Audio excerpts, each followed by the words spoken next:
The wrong house film की कहानी एक ऐसे सीन से शुरू होती है जिसमें एक टीनेजर लड़की को जंगल में भागते हुए दिखाया जाता है। इसके बाद एक घर दिखाया जाता है जहां एक लेडी सुसैन मैगजीन से हाउस पिक्स को कट कर रही होती है। इसके बाद इसका हस्बैंड जॉर्ज आता है, उसे लेस को कहता है। कुछ क्वेश्चन पूछने के बाद वो जाने के लिए तैयार हो जाती है। इसके बाद जॉर्ज अंदर बैठी अपनी बेटी को भी जाने का कहता है, जबकि वो पूछती है कि क्या मैं यहाँ रुक सकती हूँ। इस पर जॉर्ज कहता है कि हम जा रहे हैं आधे घंटे में। फिर वही लड़की एमी अपनी दोस्त को सुसैन के बारे में बताती है that she is so fake. अब जॉर्ज, सुसैन और एमी गाड़ी में सफर करते हैं और इनकी गाड़ी रेस्टोरेंट के सामने जाके रुकती है। ये सब अंदर चले जाते हैं कि वहाँ एमी को एक आदमी टेबल के कॉर्नर पे बैठा हुआ नजर आता है और इसकी शक्ल अचानक से हॉरिबल फेस में बदल जाती है। एमी बहुत डर जाती है लेकिन इसकी बात का यकीन नहीं किया जाता।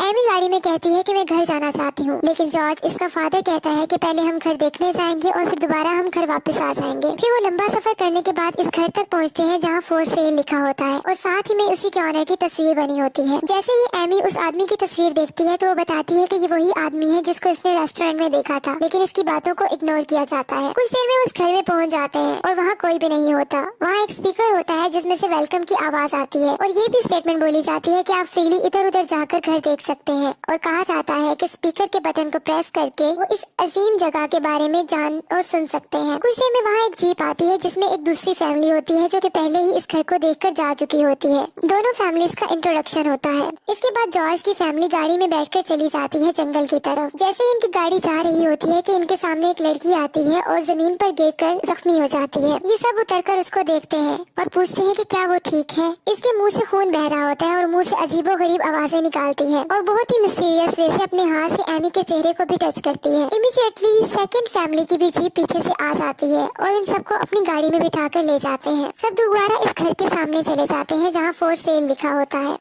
एक्चुअली अब दोनों फैमिलीज इस जगह पर ट्रैप हो चुकी होती हैं।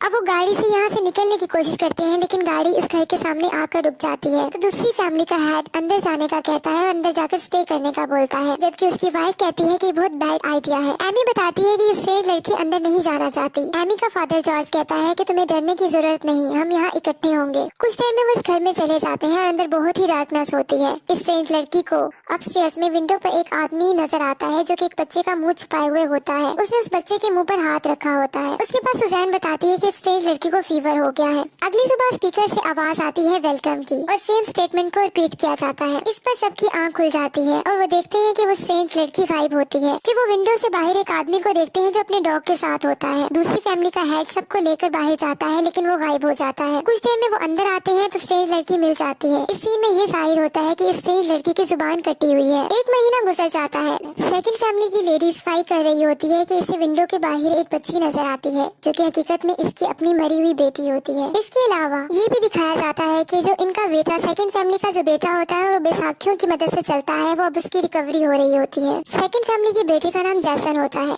वो एमी के साथ घर से बाहर जाता है, जबकि जाने से पहले जैसन का बाप इसको रिवॉल्वर दे देता है ताकि वो अपनी प्रोटेक्शन कर सके। जैसन एमी के साथ होता है कि एमी को विंडो में से एक छोटा बच्चा नजर आता है। वो जल्दी से घर की तरफ भाग जाती है और अपने फादर को आकर बताती है कि मैंने एक बच्चे को देखा है। एमी के पेरेंट्स कुछ नोट्स और चीजें लेकर बैठे होते हैं और वहाँ एक पिक भी पड़ी होती है जहाँ उस बच्चे की तस्वीर होती है। तो एमी इसको पहचान लेती है और बताती है कि ये वही बच्चा है और सब अपस्टेयर्स की तरफ तेजी से जाते हैं लेकिन इस जगह कोई नहीं होता। जबकि डाउनस्टेयर्स में दूसरी फैमिली की लेडी एक बॉक्स ओपन करती है और इसमें से बहुत से पजल्स निकाल लेती है और इनको टेबल पर रख देती है। इसके बाद वो इन्हें सॉल्व करने का सोच रही होती है कि इसे पीछे से मम्मी की आवाज आती है। जब वो टर्न होकर देखती है तो इसकी छोटी बेटी, जिसको इसने विंडो से बाहर देखा था, वो इसके पीछे खड़ी होती है। वो औरत अपनी बेटी को गले लगा लेती है और इसकी पिन वगैरह सेट करती है। वो बच्ची कहती है कि मैं यहाँ नहीं रुक सकती और अपनी माँ के कान में विस्पर करती है। वो स्ट्रेंज लड़की सोफे पर लेटी सब देख रही होती है कि वो लेडी के पास कोई नहीं होता। वो एक्शन से किसी किसी गले मिलने का कर रही होती है। अगले सीन में जंगल का व्यू दिखाया जाता है। इसके बाद डिनर टाइम होता है जिसमें से सुसैन कहती है कि मुझे पता है कि तुम कुछ जानती हो, लेकिन इस पर वो लेडी कहती है कि मैं कुछ नहीं जानती और मैं फॉल्ट पर नहीं हूँ। सुसैन उससे रूडली बात करती है जिससे वो बाहर चली जाती है। जैसे ही सेकंड फैमिली की लेडी बाहर जाती है तो वहाँ उसको अपनी बेटी दोबारा नजर नजर आती है जो कि इसके कान में दोबारा विस्पर करती है। नेक्स्ट सीन में सुजैन को ख्वाब आता है जिसमें इसका हस्बैंड जॉर्ज को देखती है और वो बहुत वायलेंट होता है। इसके बाद वो सामने वाली कुर्सी पर वही आदमी रॉन को बैठा हुआ देखती है कि अचानक से सुजैन की आंख खुल जाती है और वो अपने हस्बैंड जॉर्ज से डर जाती है और कहती है कि तुम ऐसा नहीं कर सकते। डाउनस्टेयर्स से बैठी एमी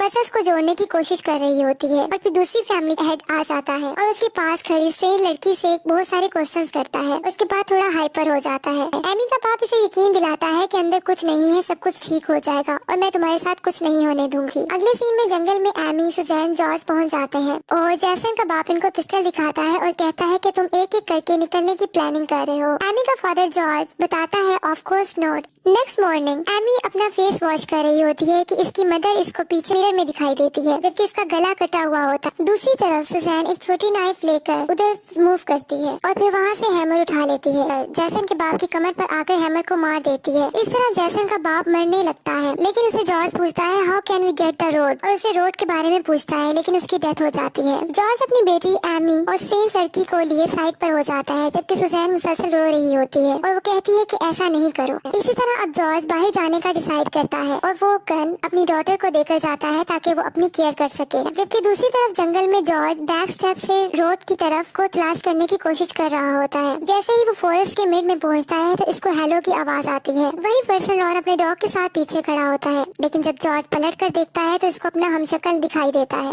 एमी और वो स्ट्रेंज लड़की एक दरख्त के पीछे छुपी होती है कि जॉर्ज वहाँ जाकर स्ट्रेंज गर्ल के बाल पकड़ लेता है और अपनी तरफ उसको घसीटता है। इसके बाद हैमर से उसको मार देता है। अब उस स्ट्रेंज लड़की की भी डेथ हो जाती है। एमी बहुत घबरा जाती है और रोने लग जाती है और अपनी गन से अपने फादर पे फायर कर देती है जिसकी वजह से इसके फादर की भी डेथ हो जाती है। अब वो जंगल की तरफ भागती है। उसको एक कार नजर आती है और उसके सामने जाकर गिर जाती है। वहाँ एक कार रुकने पर लोग इसे गाड़ी में बिठाते हैं कि वो देखती है कुछ पजल्स इसकी पॉकेट्स में होते हैं। वो गाड़ी दोबारा घर में के सामने जाकर रुक जाती है। अभी वो वहाँ बैठी होती है कि दूसरे कार डोर से वही घोस्ट बॉय और उसका बाप खड़े होते हैं और वो घोस्ट बॉय कहता है शी इज बैक डैडी और एमी को अपनी तरफ से खींच लेते हैं और वो आदमी सीजर से एमी की जुबान काट देता है।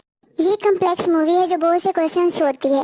राइटर इस मूवी की एक्सप्लेनेशन पर कहता है कि बेसिकली ये सब मर्डर घोस्ट बॉय और घोस्ट मैन कर रहे होते हैं ह्यूमन बॉडीज को पोज करके उनके दिमाग को साइकोलॉजिकल टॉर्चर करते हुए। और आखिर में ये पता चलता है कि ये वही पुराना साइकिल है जो दोबारा से शुरू हो जाता है। जैसा कि हमें पता चलता है कि एमी की जुबान कट गई है और अब स्ट्रेंज गर्ल मानी जाती है। इसी फैमिली के लिए जो इस घर में जो फॉर सेल है देखने आएंगे। इसी तरह एमी इसी फैमिली की कार से टकरा जाएगी और वो फैमिली स्ट्रेंज गर्ल को स्ट्रेंज हाउस में ले जाएंगे और खुद भी ट्रैप हो जाएंगे और इन सब का मर्डर हो जाएगा। इसी तरह ये कहानी चलती रहेगी।